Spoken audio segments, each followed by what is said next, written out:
long day. I just so busy.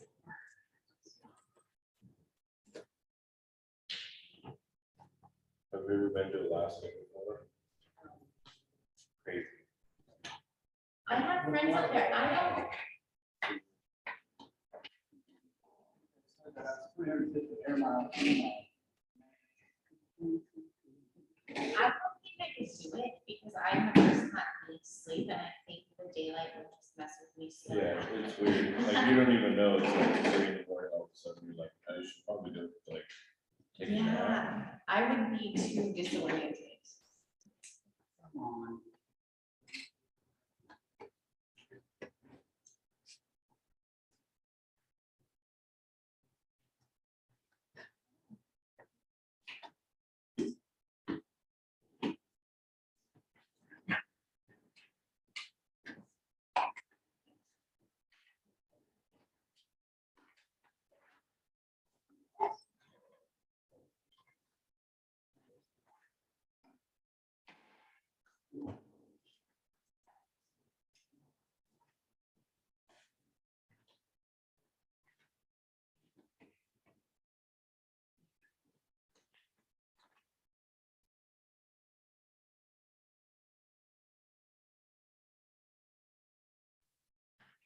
Today's the 6th, right? This says 7th. So you didn't catch up on that. It just really threw me off.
All right, it is 7 o'clock. I will now call to order the July 6th meeting of the Amity City Council. Please stand and join me in the flag salute. I pledge allegiance to the flag of the United States of America and to the republic for which it stands, one nation, under God, indivisible, with liberty and justice for all.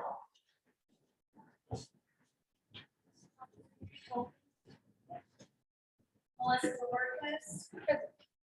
Acie Dunlap. Here. April Dyche. Cody Goings. Here. McArthur. Denis Saucier is absent, and Mayor Rachel Cody. Here.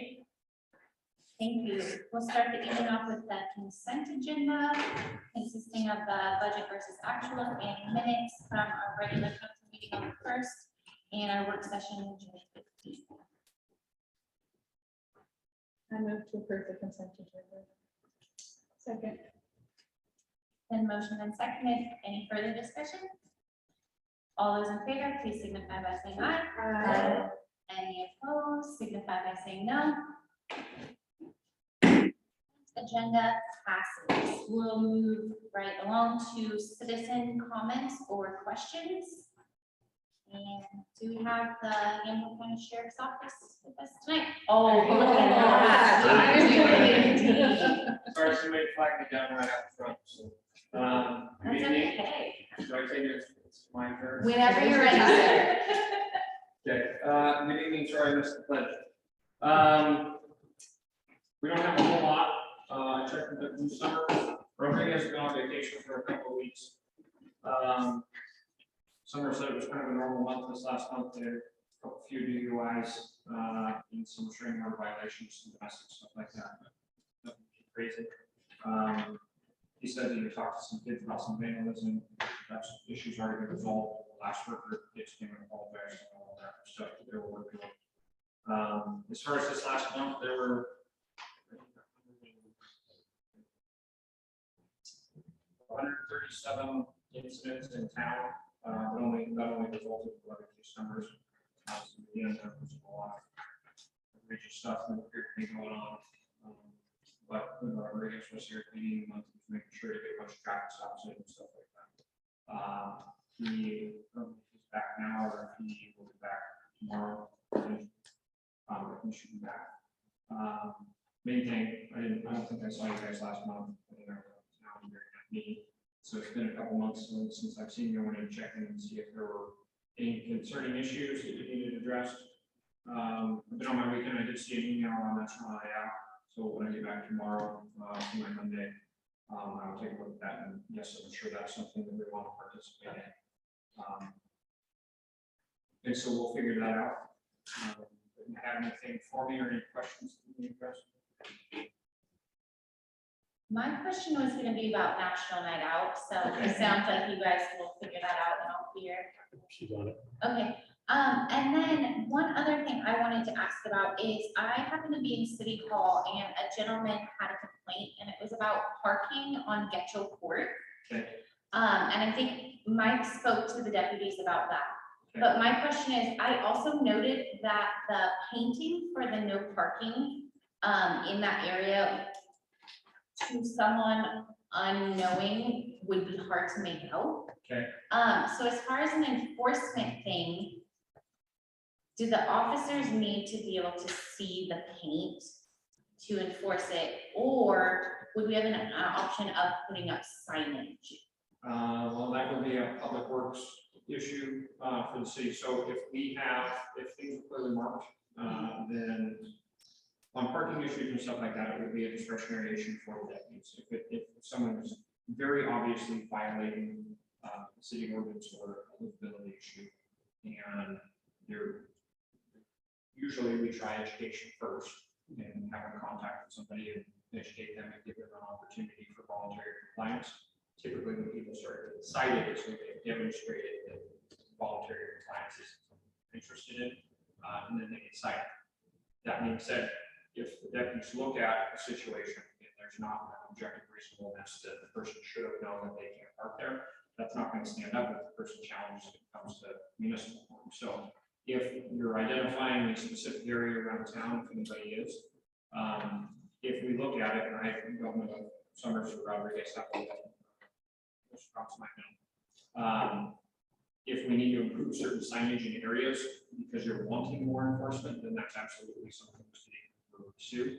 And if it's an area that we need to address, we can, if there's appropriate signage and stuff.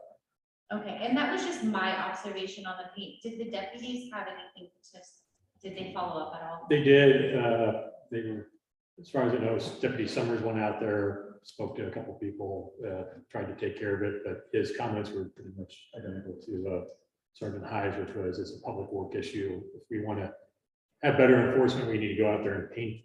And Gary's aware of it, but it's just supply chain issues. I hate to say that, but it's supply chain issues, buying the paint, getting the paint, it's been kind of a low priority and problematic. So I'll remind them to try and get it done here this summer. This is the perfect painting season, so Right. try and get it done here. And I also just think it's important for the council to know sometimes too, when we get parking complaints come in, we can't expect the enforcement if the city hasn't kept up the means to enforce. So I just wanted to touch on that. Is there any other questions for the sheriff's office? Okay. Thank you. Yeah, I'm glad I made it just in time. Perfect. I will, so Yeah, tomorrow, I think you're I got one for you. So tomorrow's my Monday, so I get back to work tomorrow, and I'll take a look at the national night stuff. Do I coordinate with you? Yeah. Okay. And we'll make sure that we do that. Yeah, thank you so much. Thank you, folks. And we will move into the dig report. So Erin Rainey, representing Dig. And I just want to say how grateful I am that everything came together and the hanging baskets were there for graduation. And I thought it just looked good, you know, so I appreciate that city just like, okay, they're ready now. We got to get them hung, and we did.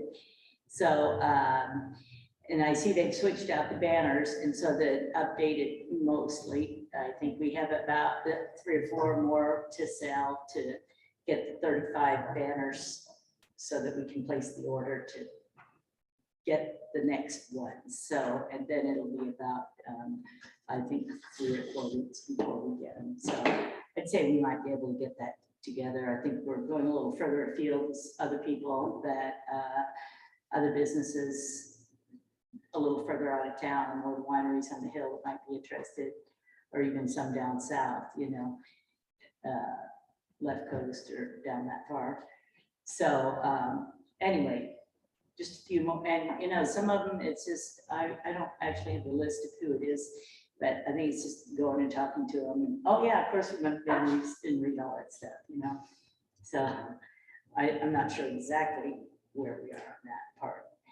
But anyway, so I think it's proceeding, and so we will try to have a meeting, or a dig meeting, or in conjunction with the city meeting next week at 5:30 on Thursday, as our regular scheduled ones are. And although I think I've already had 2 no's from Delinda and possibly Deb Conrad, but she may want to call, and so I think that that could be an option too. So anyway, then just as a citizen, I want to discuss the detour signages all over town, and it just, what is the heck, eastbound 153 in front of Salt Creek, it says eastbound, and it takes you on a right turn, you know, on First Street down here. I agree. It does. What It looks is the like next one right here? You know, I don't know, I just sent my four pictures of egregious ones, I feel like. And, you know, 4 blocks down here, detour, or road closed, or detour at Jellison on Nursery Street coming in. Right here at 99, detour, road closed. What the heck? It doesn't It's actually show 99. you where to You know, go. it's road pollution, it means nothing, and how would you really know what to do about it? It's just like, where in the heck is it trying? Are you supposed to follow the sign? You're supposed to, is it informational? It's stupid, you know? And who knows what 153 is anyway, you know? So anyway, I just really want to say, I don't feel like they made a huge effort for no value, you know, of all that junk that, you know, it's like, well, what am I supposed to do here? So anyway, there we go. Anybody any questions? No. Thank you. I'll tell you what I think. And then like we have the names and contacts to reach out to ODOT just to let them know that we had citizen concern about this. I will talk to, I will contact Astrid Potter tomorrow and let her know that we had some issues with the signs. I've also reached out to him on a tangent. I reached out to him again about putting the park informational signs out, and still have not heard back from that entity. So I'm still working sign issues with ODOT, but I'll reach out to him, because I was thinking about that recently too. Driving in here, it's like there's detour enclosure signs, but it tells you nothing. I noticed that. It points you down First Street. Yeah. It's really what it It does. does. It points you, you're supposed to follow the signs, or what is it for? You know, it's, anyway, but in conjunction with that, I know the Coelhos and the wineries there on Fifth Street are experiencing serious downturns in their customer, you know, in the traffic that comes by, and you know, it's like really a hardship, like 50% less, more than that, you know, that just because traffic isn't driving by there from the coast and stuff. And you know, that they might be on a wine tour that goes by Coelhos and out to, say, Sheridan, and then, you know, they can't do that really. And so, anyway, it just is, it's a major impact to business in town. On the Bridge Coast. Mhm. I can also make a comment on that as well. I've talked to Delinda and her store manager, Leslie. They've asked about roping off part of Fifth Street to do in-street functions, and I provided them the permitting information and the contact information with ODOT for them to go file that. And they said they were looking to trying to see if they could figure out a way to close off part of Fifth Street so they could do more expansive business or in-street dining or something. So to try and make up for those losses. Yeah. My people, yeah, exactly. Let those that are open. So I've helped them out as much as I can. If there's more guidance, I can provide more input for them. No, just that, because that would impact the surrounding businesses and the people that still need that street, would that still, they would still come to council and ask before they did that, or is it strictly ODOT's decision? It's no doubt decision because it's their road. Yeah, they all over Corvallis and, on their downtown streets where there was an outdoor, where there was a restaurant throughout COVID, they had got really cute barricades that they've set up around. And so it could be they're just talking about their parking spaces in front of their businesses, much as closing off the actual street. Yeah, and I'm not saying I'm opposed to it, just that it would have more impacts if it was blocking that, it would block the route to the park, it would block storage. I think it's more an effort to make it a little more visible that, there's something worth going to. Oh, yeah, that makes a lot of sense. No, and please continue to help them along the process, just keep us abreast of anything that might come up. Yes, ma'am. Do we have any other citizen comments? The audience or on Zoom? Oh, no, Zoom. Don't see any. Okay, we can move on to old business, which will start with the second reading of ordinance 676. 676, as you're aware, we did the first reading last time. It's to read it again. It's an ordinance amending ordinance 672, prohibiting individuals and entities from damaging the city water system, authorizing the city use of devices to shut off water for non-payment, and creation of a fine for damaging the city water infrastructure. This passed unanimously on its first reading last time. There were no changes recommended to the ordinance, so this is second reading for enaction or enacting it. Do I have a motion to approve ordinance 676? I move to approve ordinance 676. Okay, the motion has been moved and seconded. Is there any further discussion? All those in favor of approving ordinance 676, please signify by saying aye. Aye. Any opposed, signify by saying no.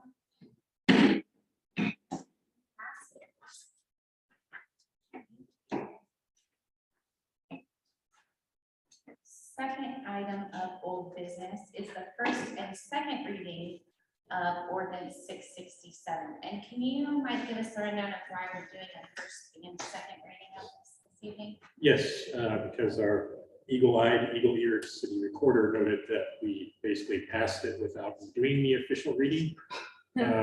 So to clarify the glitch, basically, we want to do a first and second reading. So we're kind of correcting a prior error.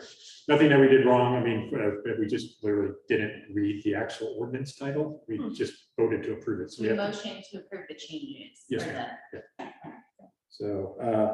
So the first and second reading combined, it's ordinance 677. An ordinance amending the Amity Development Code sections regarding violations and temporary signs. It amends Amity Development Code 2.206 and Amity Development Code 1.10203. The only change made from the first to the second reading was I vote of council the reduction in sign square footage, which has been incorporated, as well as some cleanup of language and missing commas, I think. So it's been fixed as requested. With that, do I have a motion? I move to approve first and second reading of ordinance 677 and approve ordinance 677 and direct city staff to enact the changes to Amity Development Code. Second. We have a motion and a second. Is there any further discussion? All those in favor of approving the first and second reading of ordinance 677 and approving ordinance 677 and direct staff to enact the changes to Amity Development Code, please signify by saying aye. Any opposed, signify by saying no. Motion passes. Okay, we'll move on to new business, and starting us off tonight is a time extension for Amity truck and tractor. I gave Holly the option to not attend or not attend. I don't see her on here, so I'm going to cover this one today. Apologies if I go a little out of order, but where we stand is during the November 3rd, 2021 City Council meeting, we approved a 6-month extension for Amity Truck and Tractor. The extension expired May 14th, 2022. Actually, that was 2021 here, so it's 2022. About 2 weeks prior to the expiration date, we contacted and got in touch with Amity Truck and Tractor and realized that they basically had everything they needed accomplished, except for a couple of minor items. So being that they were so close to getting done, but they wouldn't be able to get it accomplished in the time frame, we recommended to them and they agreed. And that's one of the documents you see in the attachment is to request one more extension from City Hall and the council to give them another 6 months. The recommendation of the city staff and the city planner is to extend them for one more 6-month period, which would get them out to November 14th, 2022, with the same standards as last time, that they would have to have the substantial construction deadline or substantial construction underway by that time. You have Holly's documentation here as to what transpired along with her recommendation. So we also requested, and they agreed to be here in person to answer any questions and make any statements on their behalf. So if Courtney would like to take the stand, she may. It's up to her. Or you, council, I'm sorry. You're Yeah. welcome. I don't have a whole lot to say because you guys have all been on the emails back and forth. There's been a lot of requests from us repeatedly, and we try to get to them as timely as we can. I think we've been very quick to get you guys your answers, and then it get put back on you guys with the city or the planning people or maybe the engineers. And then the latest and greatest is our PGE project manager decided to swap on us, which is possibly going to be proving to be a bigger complication than we thought originally, but we think that they're going to work with us. The gal's name is Sharon. She's super great to work with, better than our project manager prior. But we got kind of a no contact with him for a little while there. And then they finally just said, hey, here's your new person. We didn't find that out until May 27th. And so then we had to have a new meeting with the project manager when it met on site, and that was on June 7th. And there were issues with the previously approved pole that we're allowed to use, because I guess there's already enough for their new standards. There's enough transformers on that pole. So now we have to come up with a different idea, which I believe they've been in contact with the city to get a right of way. That just happened on July 5th, supposedly, because I had not heard back from our person.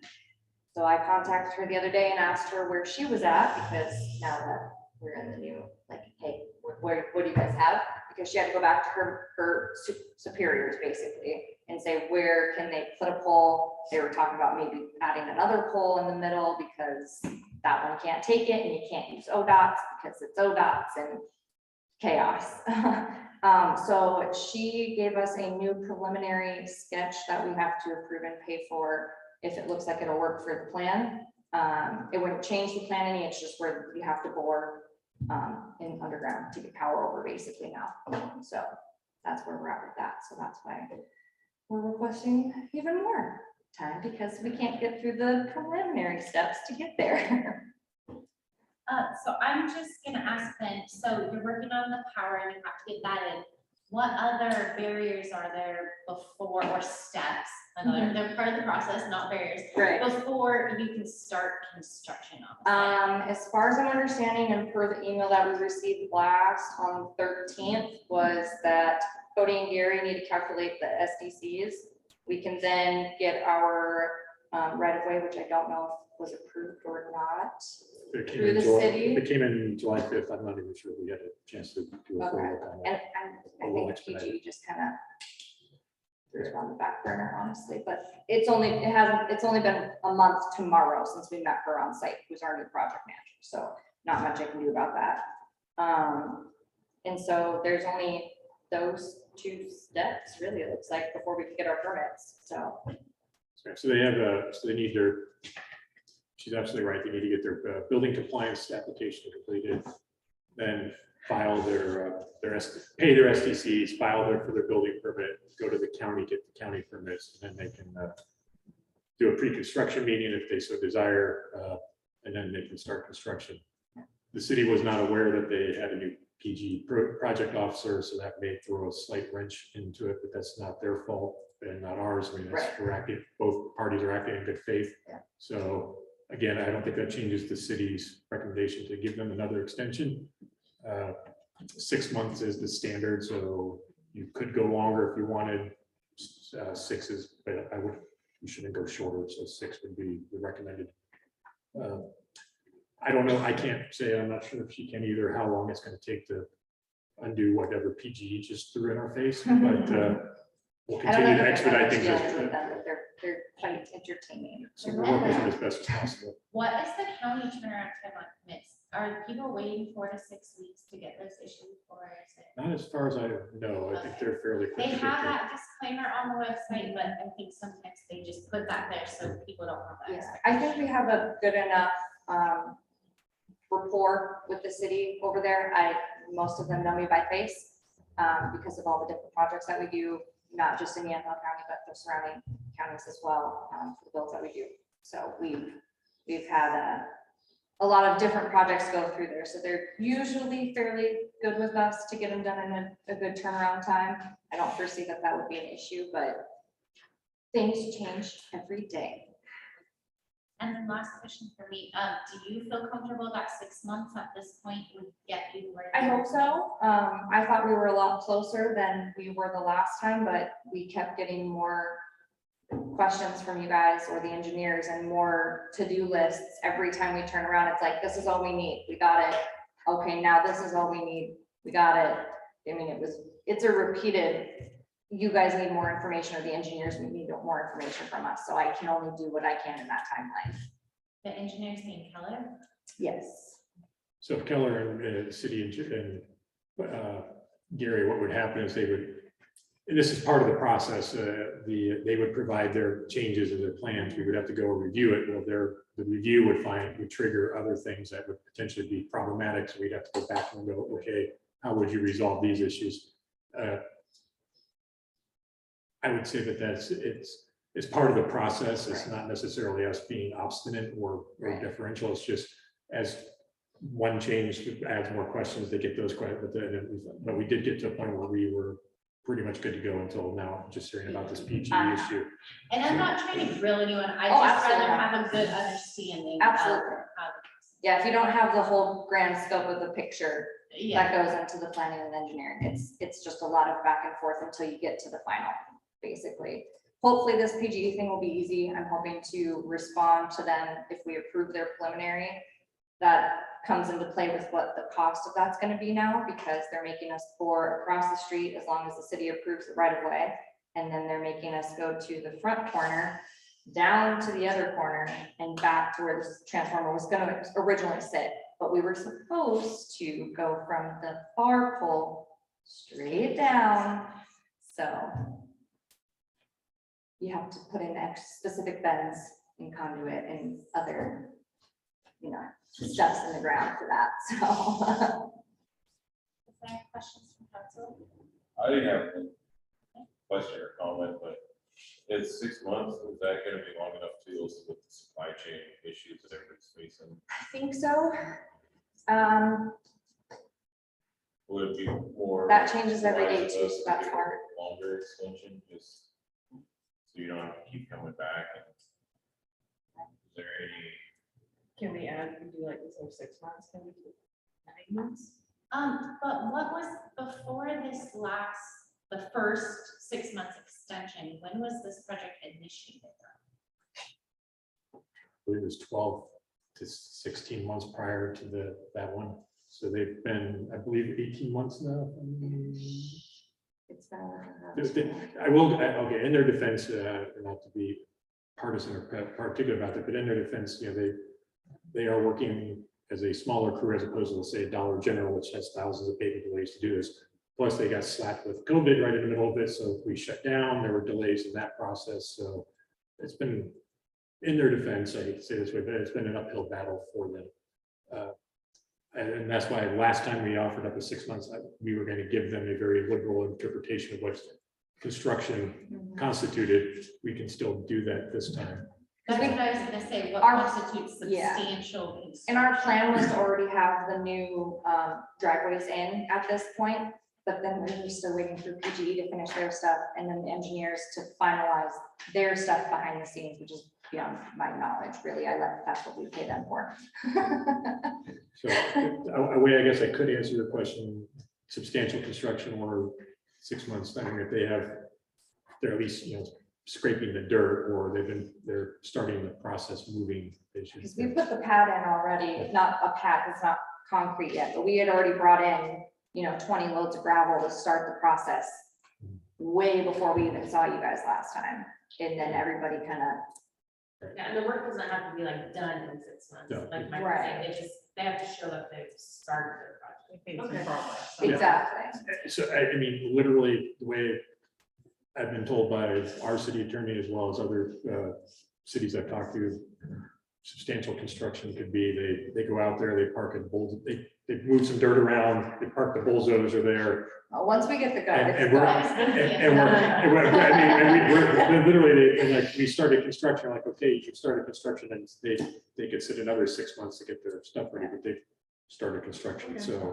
But I think once you take out permitting with the county, they have a time frame usually, like Yeah. 12 to 18 months, I think. Yeah, Yes. they've got a time limit. So they'll have that time with the county. And the building that's gonna go up is not something that needs to take forever. So like, and like, I don't foresee this one as the product that we're gonna need for it to be a complication. There's a shortage in some conduit right now. It's not unable to get, it's just really, really expensive. So hopefully we don't run into any of that, but that changes daily also, even in the parts world, because I let a lot of customers know a little bit about their stuff's not gonna be here for a while. I'm getting a royal runner. Typically, it's just the world that we're in right now and the type of work that we do, unfortunately. But we have our own equipment, so once we get the go ahead, we're digging trenches. One thing I thought was the fact that there was a gap between, I guess, with PG&E, your managers, they weren't nice enough to let you know, Nor will they which be. put a royal monkey wrench into the whole process. Yes. Councilor Goins, I know you asked your questions, do you feel like a 6 month period is too short of a time frame for an extension? No, not if it's all they gotta do is start construction. I will freely admit again, this PGE thing is a new one to me. We will expedite as fast as we can the right of way permit, but I can't promise that this won't change other issues in the process now. If, for example, and I'm not saying it will or not, but they have to bore across the street and that cuts through a sewer line or takes out an ADA compliant curb or something crazy, and that snowballs into something else. We'll work with them as fast as possible. I have notes here to talk to Holly and the team about that tomorrow. But this is kind of, I'm sure for you as well, a new one to us to have PG change the plan on us. Well, I'm sorry again, I'm just 6 months from May, so technically we only have 4 months. Was that enough time? Well, it would be out to November. I just 14th. realized that it's until November. Yeah, if you're going back to the May date, not today.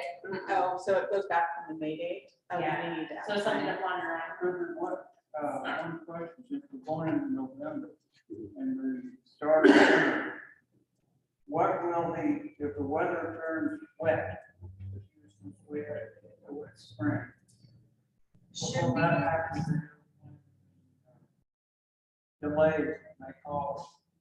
Right, so if PGE keeps us in the path that they're talking right now, because here's the background on excavating for you. So when you dig the trench, it creates a soft spot and it takes time, quite a bit of time for it to get wet and dry back out to be able to harden up the way that you want to. If they let us keep the path that they're talking about, that shouldn't affect anything because it's going to be on their approaches that are going to be on towards the property.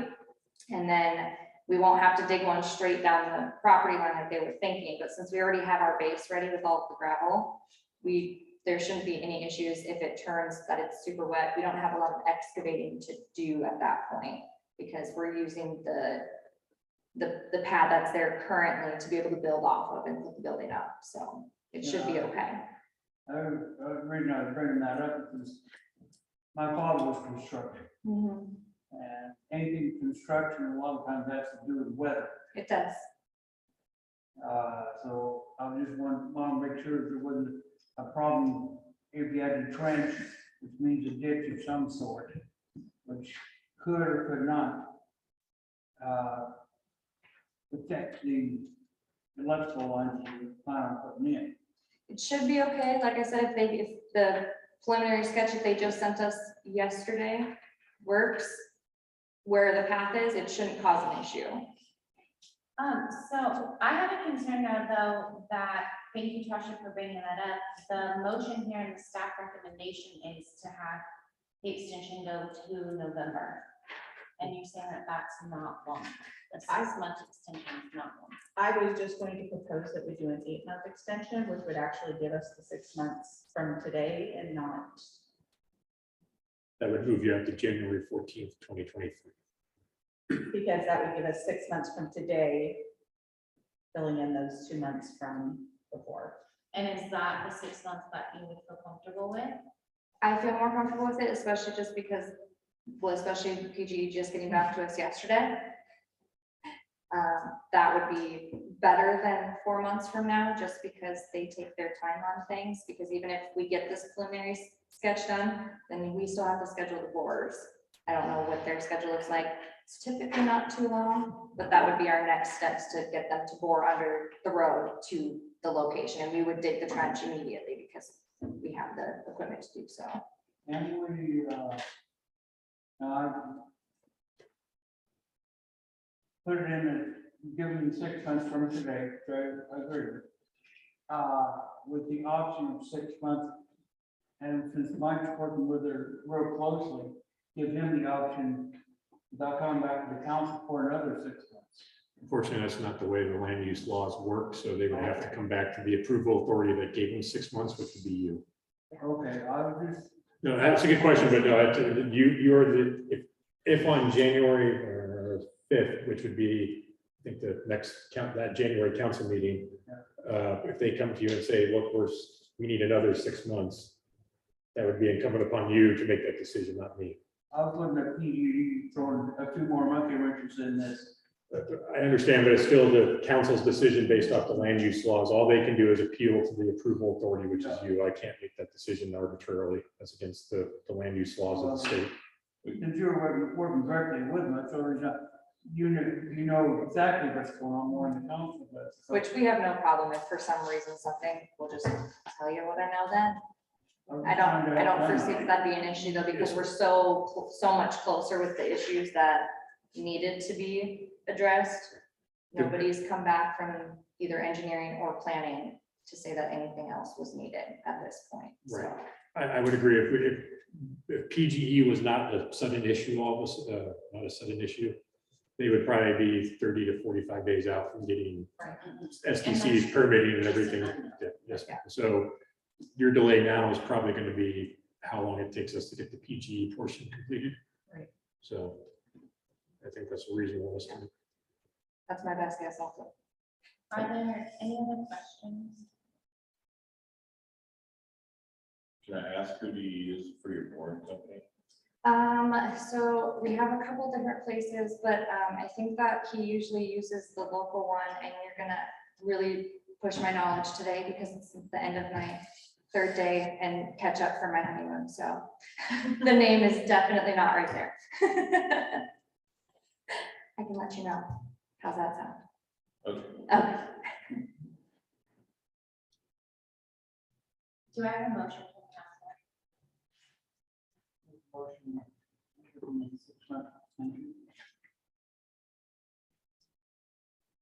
I just need a motion. Recommended motion is on your documentation. The only change would be to go from November 14th to January 14th of 2023. So, I move to extend the land use approval for site design review file 2001-01 SDR for an additional 8 months, adjusting the substantial construction deadline from May 14th, 2022 to January 14th, 2022. Sorry. 23. Sorry, January. Okay, we have a motion and a second. Is there further discussion? I have to note that I need to abstain from voting because I believe I was on the planning commission when the first approval went through. So just out of an abundance of caution for conflict of interest. There's not that. Thank you for that. Anything further? Okay, so all those in favor of extending the land use approval for site design review file 2001-01 SDR an additional 8 months, adjusting the substantial construction deadline from May 14th, 2022 to January 14th, 2023, please signify by saying aye. Aye. Any opposed, signify by saying no. Thanks, guys. Now we have a time extension for 919 Oak Street.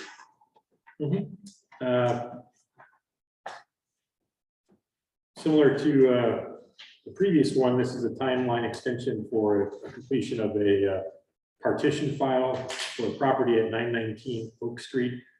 The staff report is in there from Holly.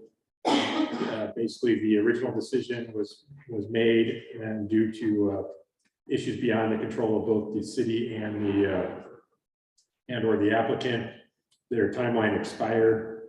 The city performed a code amendment, giving the extension out to 18 months. This application did not benefit from that code amendment due to the timing, so this would give them that opportunity to go 6 months further. Or I'm sorry, would give them the opportunity to go further out. So the staff supports a 3-month time extension to complete this partition from 1 May to 1 August, considering similar to what we just did for the previous applicant. That was from a 1 May timeframe, so 3 months would be 1 August, or you could theoretically do 3 months from today, pushing it out from somewhere as you did for the previous one. October or September, October timeframe.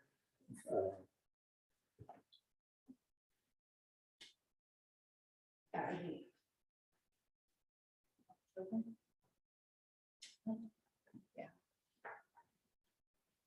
November, I think.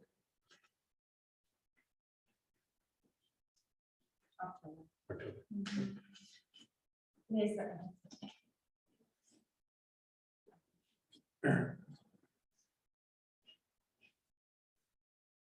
And the last thing that Holly mentioned there says the city has the Mylar in hand ready for final signatures. It's literally sitting on my desk in my office, ready to be signed tomorrow. I have a only partially related question. What is the deferment when you do the deferment of improvements? That's that they can do the separation and start improving. The deferment basically, correct me if I misspeak here, but the deferment basically allows them to hold off on doing any of the improvements until the projects actually begin. So they can define, they can go down to the county and show that these are now 2 separate tax lots, but they don't have to do any of the improvements to either of those 2 lots until one of them decides to build, and then they would be required to then put in the sidewalks, the necessary infrastructure, et cetera. To So build. all that will start moving when they apply to improve Yes. their property. Yes, and we do that with housing developments and other properties, defer things until the end, so they can get the project moving as opposed to, for whatever reason, time, supply chain, finances, whatever. So right now, it's just waiting for signatures. Yeah, I can actually bring it in after the meeting's over and we can all sign it together.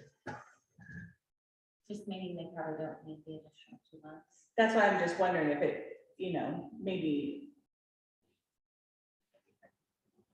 Yeah, I mean, if it's just waiting for signatures, maybe they don't need an additional 2 months, and that's just waiting for it to get drug on forever.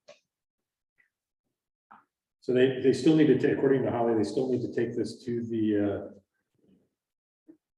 county and have the county review it and approve it. So that may take a month. I was gonna say maybe add another month or something.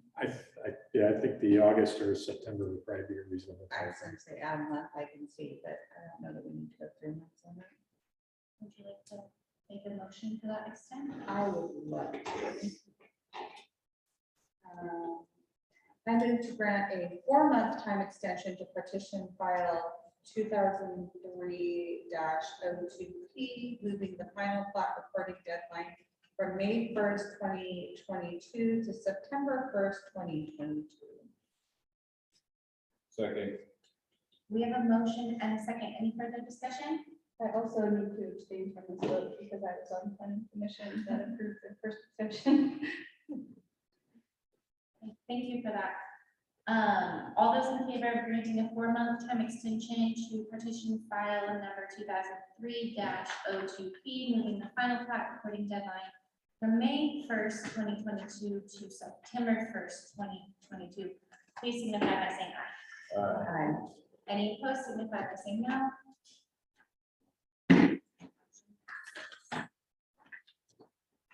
We have next the establishment of new bank accounts.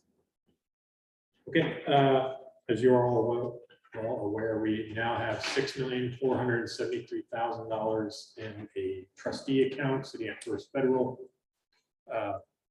So all the paperwork and the accounts are actually established, but for the requirements of First Federal for their fiduciary responsibilities, I believe, they require some sort of vote of approval by the city to have these accounts added under their names. So they're requesting that we more or less retroactively have an approval for these accounts. Something that shows a vote so that they can have something in their records. And just to clarify, the council did approve us to get these funds, so legally already approved that we're able to have a bank account for them, but First Federal would like to approve. Set them up. I move to accept the opening of the bank account required. Second. We have a motion and a second. Any further discussion? All those in favor of the motion to accept the opening of bank accounts required, please signify by saying aye. Aye. Any opposed, please signify by saying no. So just as a follow-up on that, we will get the meeting, as soon as Tasha completes the meeting minutes, I'll send the draft over to the meeting minutes of this meeting with the vote along with this documentation. That should cover. Yeah, with the sign. Well, they'll take the draft, but once they'll sign next time, we'll close out. So if they'll at least get the draft to get it started. And if you need me to sign the minutes before the next meeting. That's why we'll give them a draft so they can at least Okay. show that we did the vote, and then we'll follow with the signature. I forgot, that's the consent agenda. Yeah. Let's move on to the last order of new business, approval of online banking.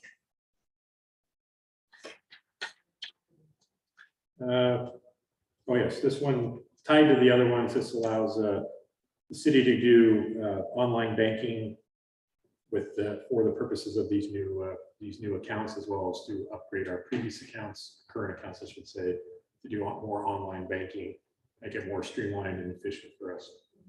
So this will be more or less handled by Tasha on a daily basis. So instead of running checks over to the bank, we can data entry them into QuickBooks, and then they'll be accounted for that way. Still in check, okay.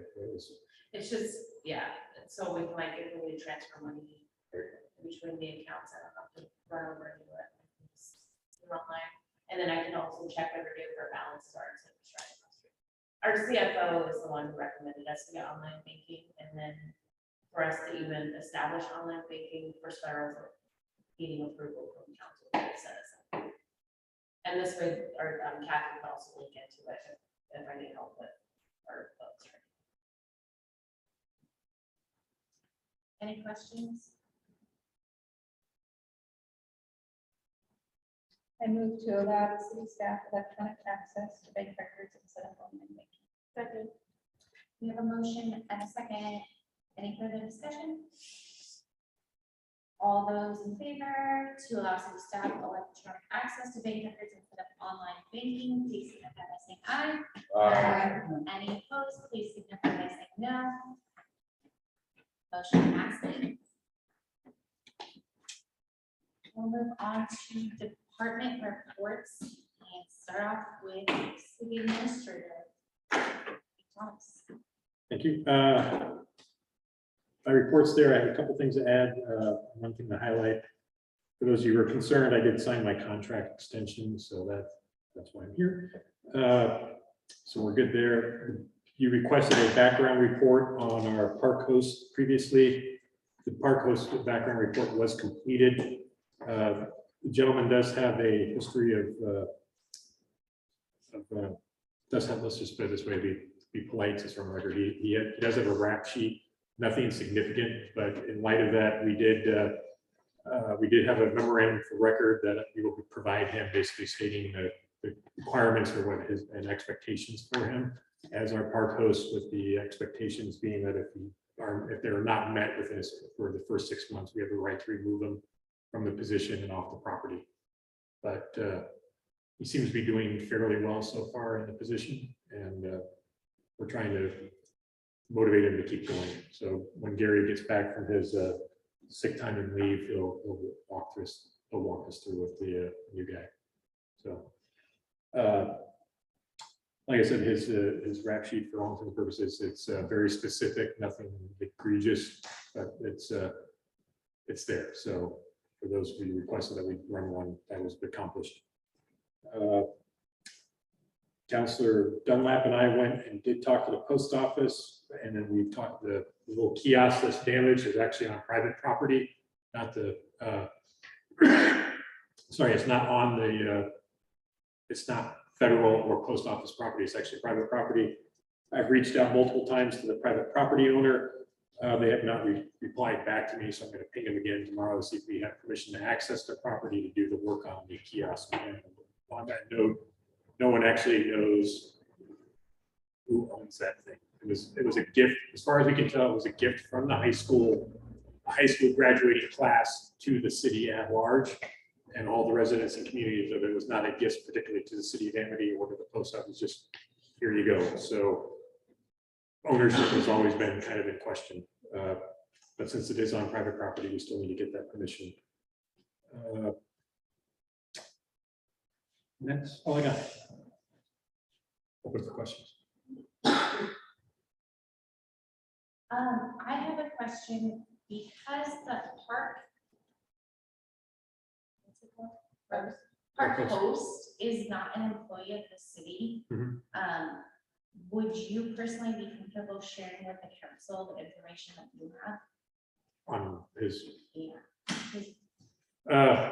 yeah, I guess I can. I mean, it's not on record here, but at least 1 or 2 points of contact, just so that, because it's not a city staff I member. haven't signed anything authorizing him to release his record, yeah, so we can't. that's kind of what I was concerned about. He's not an employee, and if we release his record. So who did he he has to give approve that. permission to? So on his, in what sense? Who did he give permission to run this criminal record? Because the council requested that it be ran, Yeah, and you asked him. I ran it through the sheriff's office, and they provided one in there. We were, That's different.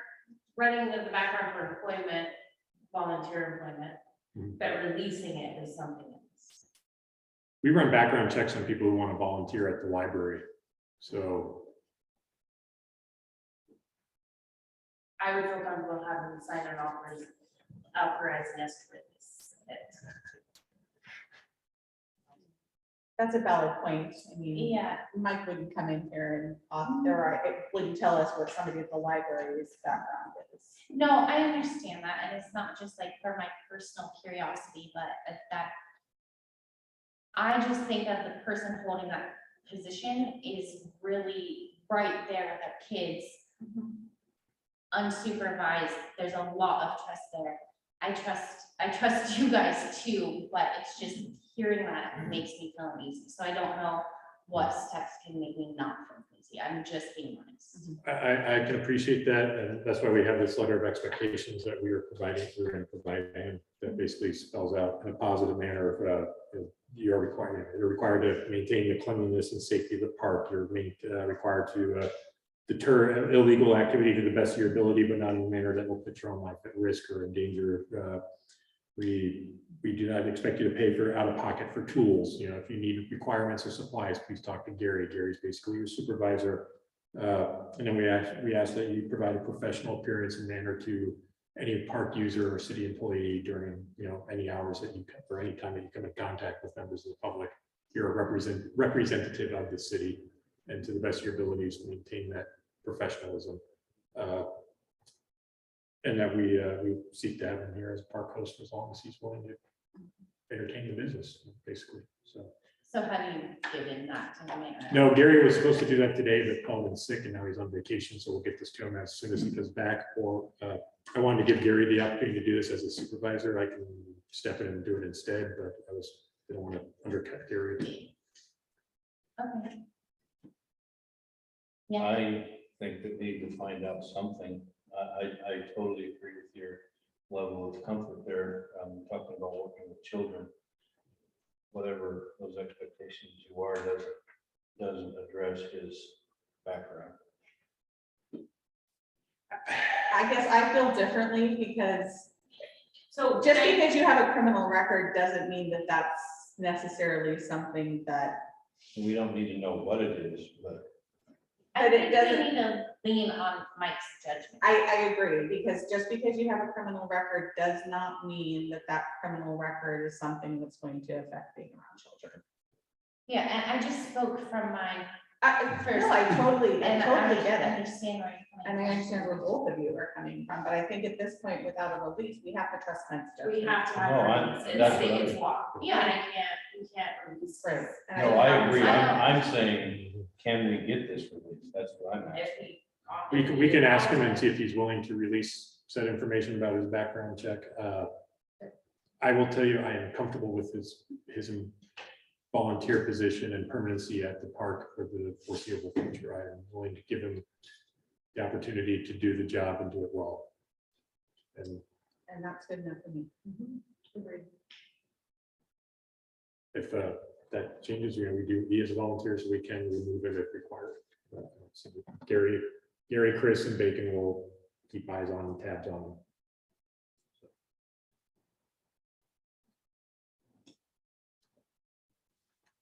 Anything else?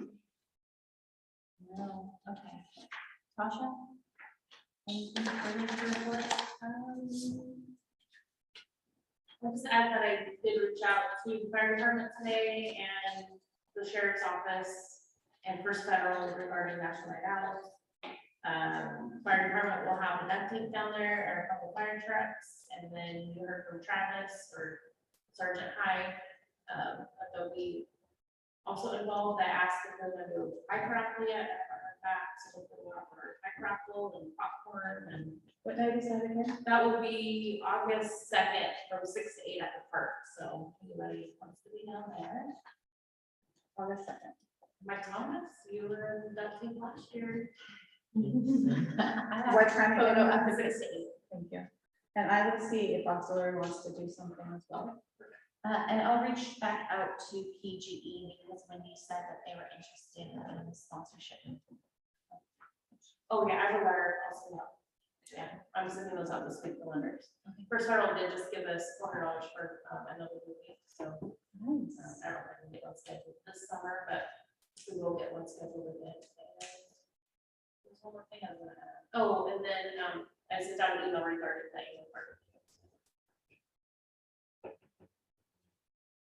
That's all. Okay.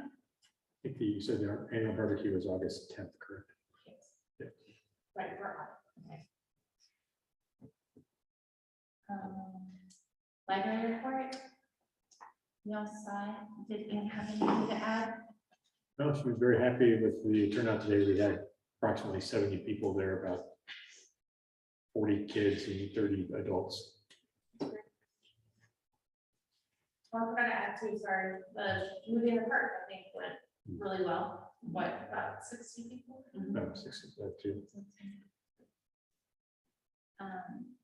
Yeah, and I know Shay had the number of summer reading programs signed up on her report, but I know just today they signed up 6 more new people, and I don't know if any others have signed up. But those are good numbers. I think a lot of people are working to try to get the word out. Next event is July 13th, so next Wednesday at 3:30 p.m. I think it's another dance troupe, Samoan dancers. Paradise of the Samoa. And we just saw the city engineer billing report, city attorney and planning billing report. Was there any questions on any of this? We'll head into business from the mayor and city councilors. Council President Pike. Nothing for me. Councilor McArthur. Nothing. Council Bojorquez.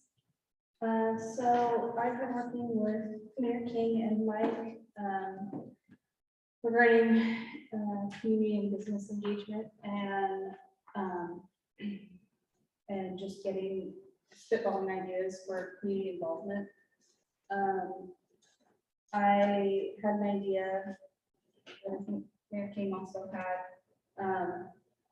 The high school that I went to growing up required community service to graduate. And I thought about proposing something like that to the high school here to also get community service and involvement from the youth.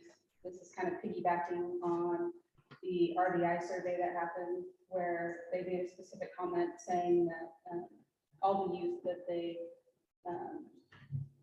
surveyed were really excited to be involved and be a part of the community. And I think that that would be a great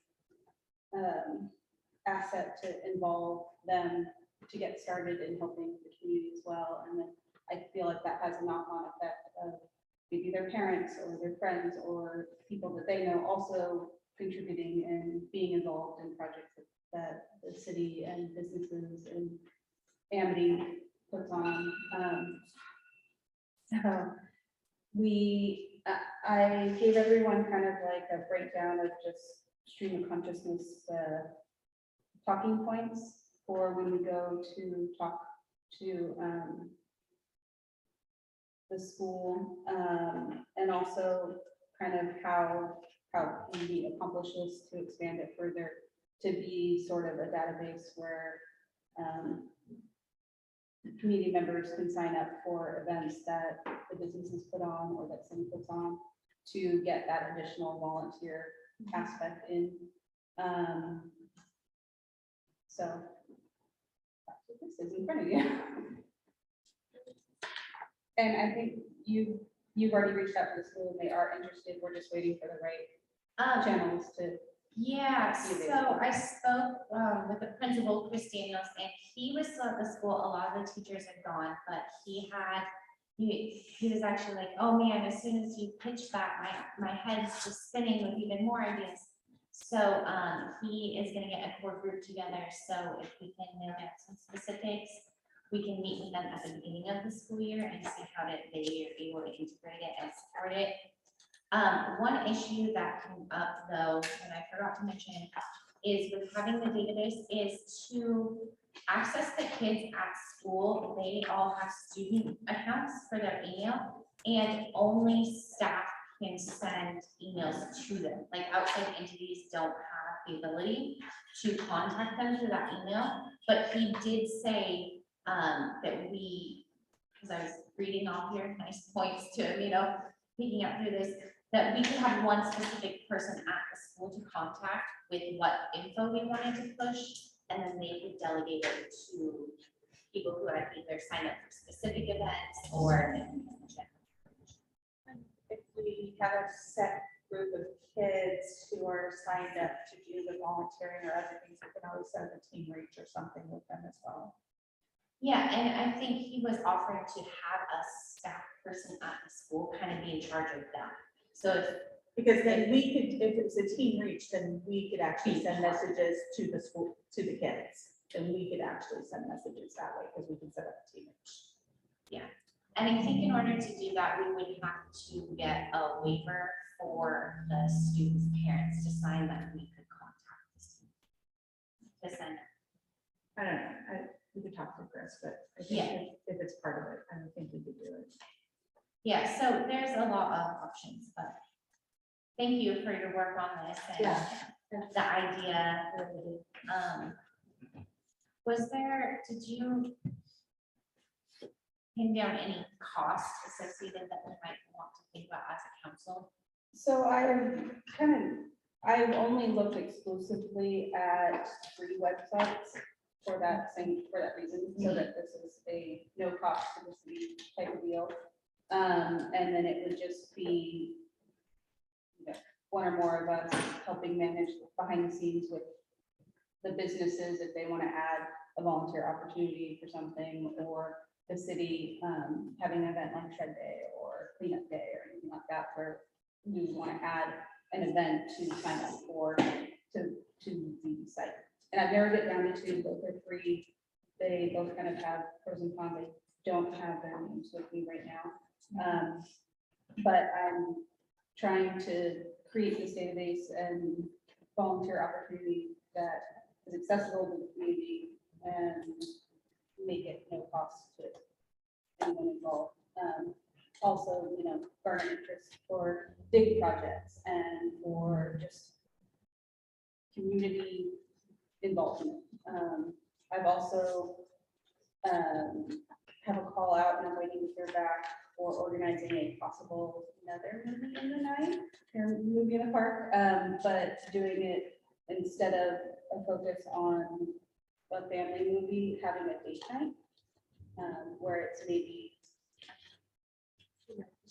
yeah, something like that, and then reaching out to the, if it's a go, then reaching out to the businesses and see if they want to do a partnership where they offer a special that people can order to also bring them business. And I'm hoping for August for that, but we'll see. I talked to Mike about that. The only thing is, it has to be probably PG-13. Yeah. Because kids, Yeah. you can't 'Cause it's say no accessible for all. kids. Yeah. Because, I mean, for us to offer it, we have to offer it to the whole community. not Right. A certain. I have that in the back of my head. That's a cute.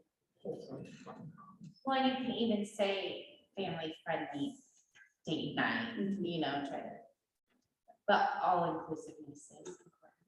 And the budget is, they do cost about $500. Is it 4 or 5? It was $485 this last week. Oh, 45, okay. I'll make sure.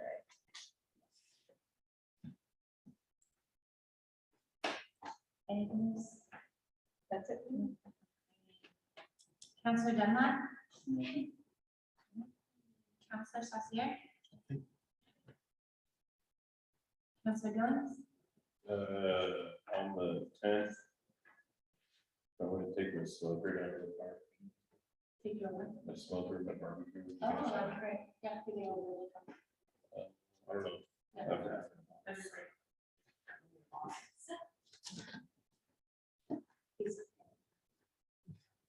That's wrong. Yeah.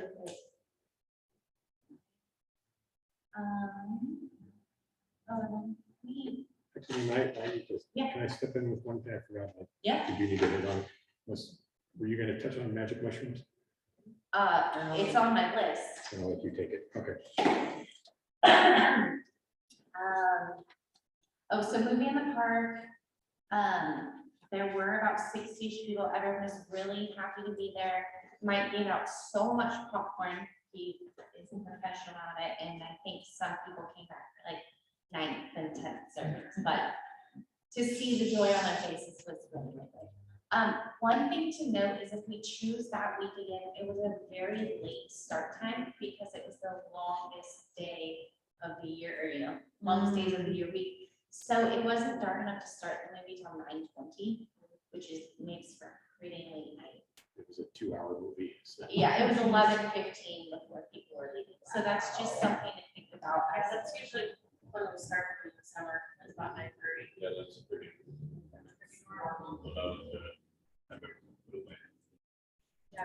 I just think that if we could choose it later in the summer, it may not be quite so late. Yeah, I was just trying, the reasoning for it, why I came up with it is kick off to the summer for the kids. Yeah. And then July we have the pancake breakfast, so there's something for the community to do that month, and then we have national night out in August. There's really nothing in June for the kids to kick off the summer. So that was kind of my reasoning in that. Every couple of weeks. Well, and people have even asked me, when's the next one? When's the next one? So I mean, we could always do end of the summer. And maybe I I'm just just trying to have like really bad stretch it ideas. out now, because we did do like 3 movies in the summer, but I don't want to take away from the pancake breakfast and unless it was national night out. And I thought of, instead of doing 2 in the summer, we can have 1 in the winter when kids really don't have anything to look forward to in them. I mean, besides Christmas, obviously. Yeah, I think that the It's school harder. might be planning to do one in November. I was gonna do 1 in like January during the Christmas break. So then we can have it down here. Not be here until midnight. And then I also want to touch on something that Aaron mentioned. So we have an informal business community engagement meeting planned for July 14th at 5:30. It's when Dig normally meets, but there's also been an invitation out to just like the business community list in general, just as a brainstorming session to kind of meet people for one, and then catch people up on some of the ideas we have, and then just ask like, what are your ideas? What can the city do? That kind of thing. So no, yeah, here. The only thing is if we have a certain amount of counselors here, then we just will, can we just note it? Yeah, there'd be no, as long as there's no voting or any motions that are gonna be made or any decisions made. You can It's have, anytime we're together, isn't it? No, but because it's city business. it's city business, but I don't think you're, We did at least get advertised for it. Yeah, as long as it's posted we, a week ahead of time. we'll we're good. post it again, but as long, So we need to post it tomorrow. yes, we can get that out. Just to cover the bases, so it doesn't seem like we're having a public meeting and excluding the public. Call it an ice cream social or something. Well, it really is, but just when it's a meeting of certain people, it needs to be open. So if it is gonna be open, which it is, we'll just post it and then,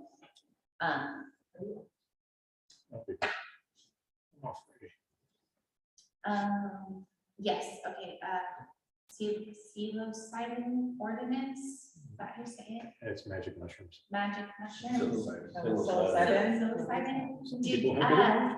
did everyone get the email that Mike sent out about that? Can we just have some discussion, thoughts, share how we're feeling? So I don't have the enactment date. If the city of Amity doesn't get something put on the November ballot, then legally, business of that type or manufacturing of that type will be able to establish themselves in the city just under the state regulations, because Amity doesn't have the influence. But won't they have to still fall within the same guidelines of being within the distance to schools, like a regular? It would be the same 1,000 feet from schools, and it would also be, For distribution, not for all of them, I understand, not all of the. yeah, not for the manufacturing. I think Maybe, maybe manufacturing and distribution, there was 5 different categories. I think, right? But since we know there was only one location in town, right? Should we only have the one location in town? But again, that would be for like a medical facility where they give it, but they're like, Councilman Bojorquez said, there was different things, like there were even some that could happen in residential zones. And then I also didn't know how that Passcode changes if the middle school isn't going to be in use. So like later on. So it does state here in the Oregon Health Authority thing, the only service center licenses, which would be distribution of products to clients, has to be outside of 1,000 feet of a school. The rest of them look like they can be located in a properly zoned and or authorized area. So for example, if you wanted to manufacture them, you could put it in our light industrial zone. If you wanted to do something else, you could put it in a commercial district. Okay. Current, with the middle school in place, currently the only property is now going to be a marijuana dispensary. From what I understand, is if we don't put any ballot measures, anything in there, they could theoretically sell at that same location if they get their proper licensing to the state, because they already are outside the zone for sale. The middle school goes away, it basically opens up pretty much everything south of, I think, 3rd Street. But it still has to be in commercially zoned For the retail, but if they wanted to put in, if they wanted to do something else, like in the light industrial over by the Quaylos, if they want to put like a manufacturing plant by the Quaylos, they would be able to do that regardless, so. Have you guys read this agreement on that? The only thing I brought up, and I'm not sure if you looked into it, is like I know with the marijuana distribution, if we said no, then I have to fill out a survey every year to the state. If we say no, then we cannot get any taxes. So, like right now, we get marijuana tax, but if we were to say we actually made an ordinance saying we're not allowing it, we wouldn't get that, we would not get that marijuana. Is that even if it's changed? Because it's a 2-year So that's why I was stay right now. Is it after that 2 years, if we decide not to renew it, then do we still not get the tax, or? I don't know that. I've asked the question and they don't quite know what the indications are. So if you did a 2-year moratorium, if the moratorium expires, then we would basically go to they'd be allowed, and then we'd probably get the tax. I don't think we'd get the tax for that 2 years. But I don't think LOC or any of them really know the details as much either, but this is kind of what I've been getting. If we put in a moratorium and then basically state we do not want them, period, we would never, I think that's right, we would not get the tax after that point. So it's Yeah, before we were saying, because it was, oh, there's no place in town that we can technically have it, so we don't have to worry about it. But now we can. so theoretically, and I'm not saying this is going to happen, but if the Blue Goat were to get bought out by somebody else, and we don't have a moratorium or anything else, they could put a retail establishment in that facility or some other sort of establishment, and we would collect the tax on it. But if we have a moratorium or we prohibit it, then they can't go in there. As Tasha said, we wouldn't get any of the tax revenue out of it. But we could regulate the hours. I believe so, yes. I think we could regulate when they would be able to operate and times. But the reason this is a problem is that you can only do it on an even number year, and it has to be put to a vote of all the constituents in the residency. So we would have to put it on the November general election ballot, which means we have to have something in place out and advertised by, I believe it's August 18th. And what is the cost of that to the city? I don't know off the top of my head, but I think it's a couple $100, if not a couple thousand. I think it's a lot. It's a lot. I printed out the book. I just haven't read through it all. And it has to go out to vote if we say no, or if we say yes? If we say no. We say no. So yeah, the process would be you would create an ordinance that states. Oh, yeah, we are not. If we're not going to allow it, then yeah, if we're gonna allow it, then it just. Even with goes the 2-year moratorium? Yep, so the process would be the city would put out an ordinance through the normal process, which would be 2 readings. That kind of puts us really close as well. 2 readings on an ordinance saying that we have either a moratorium or a prohibition, with the continuation being established by a vote on the general election of 2022 as to whether this ordinance would be continued, and we'd go from there. So when I spoke earlier about whether we continued it or not, that would truly be up to the voters whether we continued it or not. So You're talking about a marijuana dispensary within the city limits, or? yes, so we already have approved, for all intents and purposes, the construction of a marijuana dispensary in the lot immediately south of the Dollar General on Trade Street. One with the excavator sitting right now, this is what you're talking about, where the house they burnt down. Yes, sir. Yeah. And they're doing a mini excavation because they're doing their plumbing and piping, basically, locates and stuff, so. I know what you're talking about, I didn't, was trying to catch up to. Yeah, yes, sir. So When you said, motions, I didn't understand what you're talking about. Well, that's a different this- issue. This is for mushrooms. Mushroom, not marijuana. No, not marijuana. Marijuana is a settled deal. We will Right. have a dispensary in town. This is for a new measure that's coming into effect that will, in Oregon, allow the therapeutic use of psilocybin mushrooms for manufacture, distribution. retail sales. So the reason I was conflating or combining the 2 of them is theoretically, without any moratorium, without any prohibition in place, the one location where you could sell those at a retail level would be that exact same Cannabros place. If the Cannabros company, once they get their establishment built, could go and get a license from OLCC to also sell mushrooms out of their establishment along with the marijuana, because that's the one location right now that qualifies based off of distance and location. So they could do it if they wanted to. They have not indicated whether they're going to, but for now they could. But once, as Councilor Dyke mentioned, once the school goes away, they could put one over here if they wanted To to. be dumb, I know nothing about the mushrooms as a therapeutics. I haven't heard Did you read it says, however, use is not restricted to medically necessary use. So you can just go in and buy it, you don't need a medical card or anything.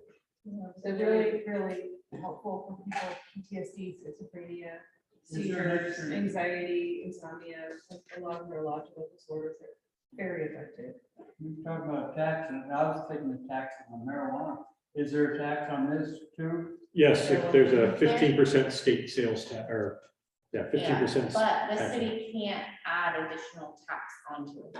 No. It's not allowed. So personally, something as big as paying to put it on the ballot, I think either we as a council need to vote to just do that, or we need to have a public hearing. I would think a public hearing would be better, because we could put it on a ballot and then. I mean, if we want to not do it, then it goes to the ballot and then they can vote it in. Your time frame and your restriction is that we have to put an ordinance and a vote out there first stating that we want the prohibition and want to put it on the ballot. So, yeah. But do we even have a consensus that we would want to put a prohibition in Amity just by council? I think there's definite medical benefits for it. I would like to get that available to people in need. And including pets too, there's therapeutic uses in pets. There are dosages for it, like dogs with severe seizure disorder that are not able to be controlled by over-the-counter medications. And I had one of those dogs. You're on the same way I am about medical marijuana, because there's a certain percentage that the only way they can control their thing is marijuana. The CBD's to use. see those definite conditional uses. I think this is hard because this is something that I personally have an opinion on, and I don't know if it aligns with what the majority of our citizenry would vote. So we as a council need to decide whether we're gonna put a prohibition up to vote on ballot. I completely recognize the need and the use for it, but I also have hesitations with it being so brand new. There's not really the regulations there. We don't know what it's gonna look like coming out. We don't know anything. So putting the small community in this, test bubble, I have some hesitations.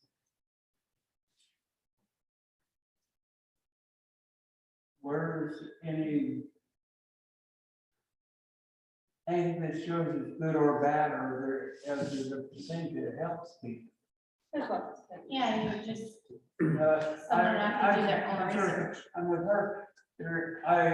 Like I said, I don't know about the medical and the mushrooms, so constantly.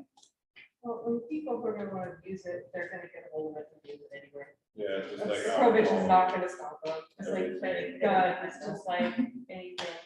It's within moderation, yeah, it's medically good, but like she's saying, there are plenty of people who use alcohol. Like oxycodone, it's a wonderful It's like, painkiller, but it's also all of them are street drug. So I guess my issue, or not issue, is that I see what you're saying, that we don't know, this is brand new, but on the other side, do we want to be the city that just says, well, we don't know what's gonna happen, so we're gonna just say no to it right away because we don't know what's gonna happen? I'm personally against prohibition because it's the city making a decision for private enterprise. I hesitate to just come out and say, we're gonna just say no because we're scared of something, we don't know what to happen. But there's also cities that keep themselves by not putting things in their development code when something wants to come in and they have nothing in place to stop. What do you think, Dennis?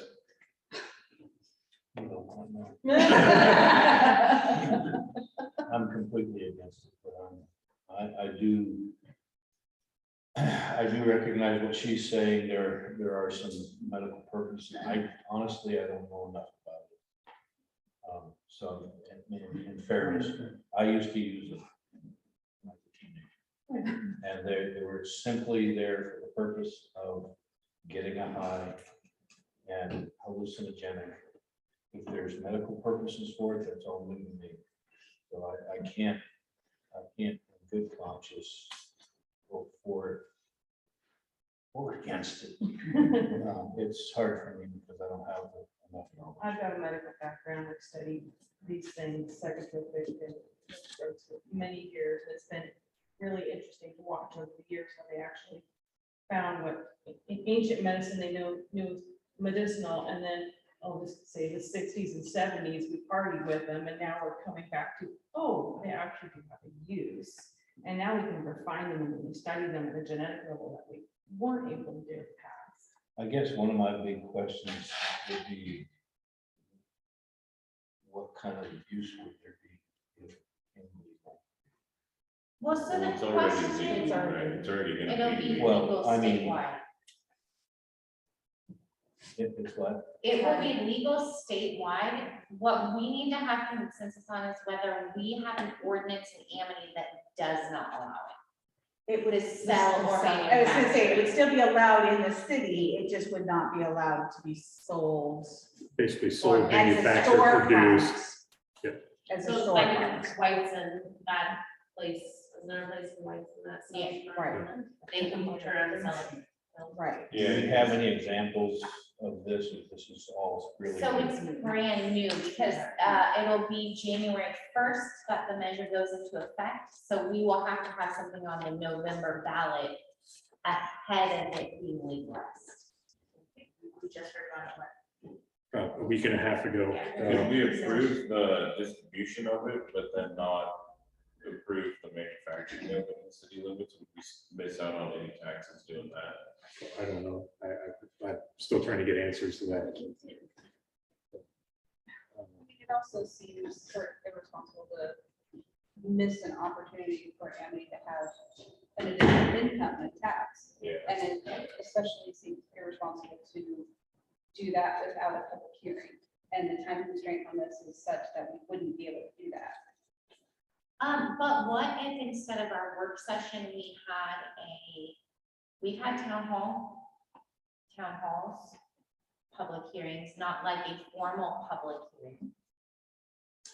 But we could just have it as an agenda item and push to, and then come to a consensus that night, whether we wanted an ordinance in front of us at the August meeting. Possibility. Another option just came to me, but kind of hijacking or piggyback upon what's already scheduled, but you could poll your business community on July 14th while they're here, if they have any interest, since such an establishment would potentially be either their neighbor or their competitor or their renter or tenant or something. So it might be something you want to bring up to just kind of poll all the business owners on the 14th when you talk to them. But I think it'd be a good talking point, but I think that's too informal to base it. You would want the public to definitely know about it, because then someone find out, oh, they're gonna talk to business owners. I would not just want to do business owners, because business owners are going to have a skewed perspective, I believe. But when we have a work session, we publish the agenda. Could we have a work session with, We could do a special meeting instead of a work session. Yeah, I like that. See what people's opinion. Or, yeah. special meeting or town hall just for this month, and just say what's the general consensus on this item, and then depending on how you vote or what happens with the special meeting, we can roll the ordinance out on the first, on whatever the August council meeting is. And considering we've done it in the past, based off our charter, we could do a one-time meeting and approval to get the ordinance approved. If we want to go that route, and then we could, and during this, between now and the 18th, I could be working through this booklet to try and get us on the ballot measure with the associated costs through the county. I would definitely want to know the associated costs, and then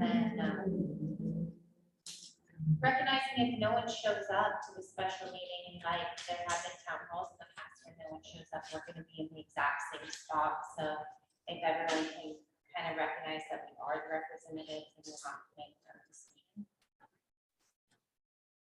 Come August, if we don't get a lot of public input, because there's only so much we can do. I agree with the public input. So are we Makes talking, me feel a little bit better about it. are we talking about changing the time on that day? Because I have prior commitments on that day. What is the work session date? Because if we're doing town hall, we usually change the times. And the August 20th, and typically a town hall would be at 5 p.m. So this would be, July 20th? yeah, sorry, yeah, you're right. July 20th at 5 p.m. would be the normal work session. I think they went at 6, right? What time works for council? I was late because of work tonight, so it's generally speaking, I got Just 6, right? You can do it for 6. I will be here for the first part of it. And then after we Oh. have something. 6. Special council meeting, July 20th at 6. You will not? I can come back. No, I won't be that day, sorry. Neither one of you will be here? I will be here. I will be. Okay, I'm by myself that day. I will be here. okay.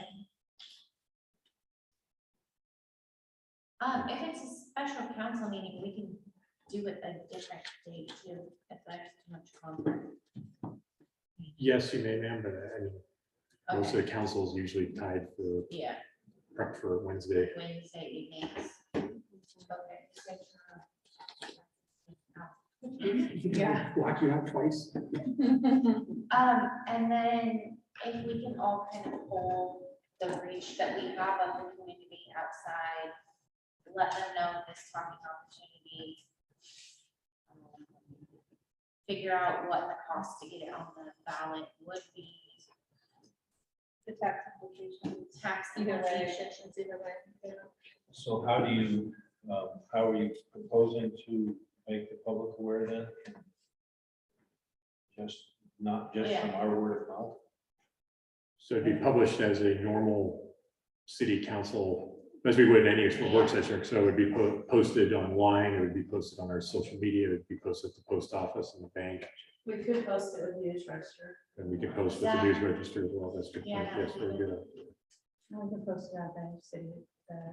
I think for something that important, it's especially in many avenues. not just- And it's typically in the monthly filing. Yeah, well, But it won't. Oh, it yeah. won't be. yeah, there's other topics. It's okay. And then that just made me think of one thing I wanted to bring up is that our, what's it called, the sign? Reader The board. reader board, thank you. Can we get the stuff that has passed off of it, so it's not full I of, thought Chrissy updated it today.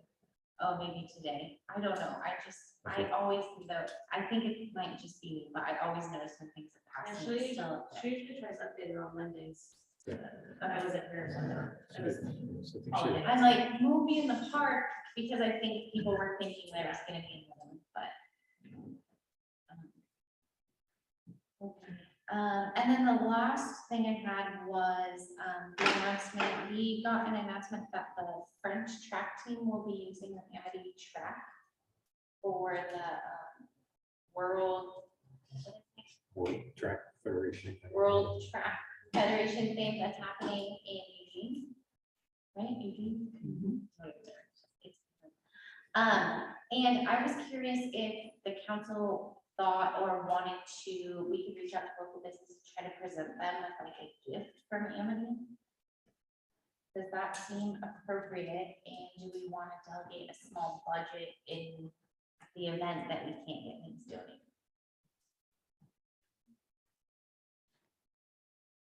Any interest?